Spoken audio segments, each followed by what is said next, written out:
तो हमारा अगला वर्ड है डेकेडेंस। ये एक नाउन है और इसका मतलब होता है नैतिक या सांस्कृतिक पतन।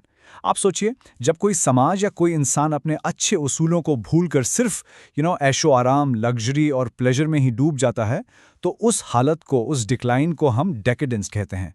एक्चुअली इतिहास में भी बड़ी बड़ी एम्पायर्स के गिरने की एक वजह इसे ही माना जाता है। चलिए इसका एक क्लासिक एग्जाम्पल देखते हैं। जैसे ये सेंटेंस कहता है कि उस फिल्म में रोमन साम्राज्य का नैतिक पतन दिखाया गया था। मतलब जब एक पूरी सिविलाइजेशन अपने वैल्यूज और मॉरल से भटक जाती है, तो उस सिचुएशन को डिस्क्राइब करने के लिए डेकेडेंस वर्ड एकदम परफेक्ट है।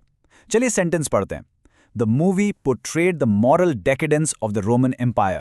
और हाँ, डेकेडेंस सिर्फ सोसाइटी के लिए ही नहीं बल्कि आर्ट और क्रिएटिविटी के डिक्लाइन के लिए भी यूज होता है। जैसे इस सेंटेंस में कुछ क्रिटिक्स का मानना है कि आर्टिस्ट के जो बाद के काम हैं उनमें क्रिएटिव डेकेडेंस दिखता है। साफ शब्दों में कहें तो उनके काम की क्वालिटी गिर गई है। Let's read the sentence. Some critics argue that the artist's later work shows a period of creative डेकेडेंस।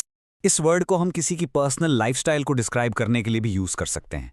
देखिए, ये सेंटेंस कहता है कि उसने अपनी सारी दौलत, अपनी पूरी फॉर्चून एक आयशो आराम और मौज मस्ती से भरी जिंदगी पर खर्च कर दी। यहाँ डिकार्डेंस का मतलब है हद से ज्यादा, एक्सट्रीम इंडल्जेंस।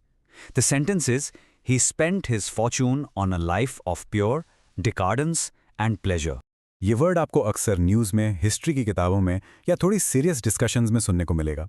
जैसे ये कोट बताता है कि इतिहासकार अक्सर किसी देश के डाउनफॉल या पतन का एक बड़ा कारण वहाँ के अमीर, एलीट लोगों के नैतिक पतन और ऐशो आराम को मानते हैं। The quote says, historians often point to the decadence of the elite as a factor in the nation's downfall. अच्छा, इस वर्ड को और भी अच्छे से समझने के लिए आइए इसके सिनोनिम्स और एंटोनिम्स पर एक नजर डालते हैं। इसके सिनोनिम्स यानी मिलते जुलते शब्द हैं डिजेनरेशन, करप्शन और डिक्लाइन, जिनका मतलब वही पतन या गिरावट है। और इसके एंटोनिम्स यानी इसके ऑपोजिट वर्ड्स हैं मोरालिटी यानी नैतिकता, वर्च्यू यानी अच्छे गुण और इंप्रूवमेंट यानी सुधार। बस आज के लिए इतना ही। मिलते हैं नेक्स्ट वीडियो में। Happy learning, bye bye.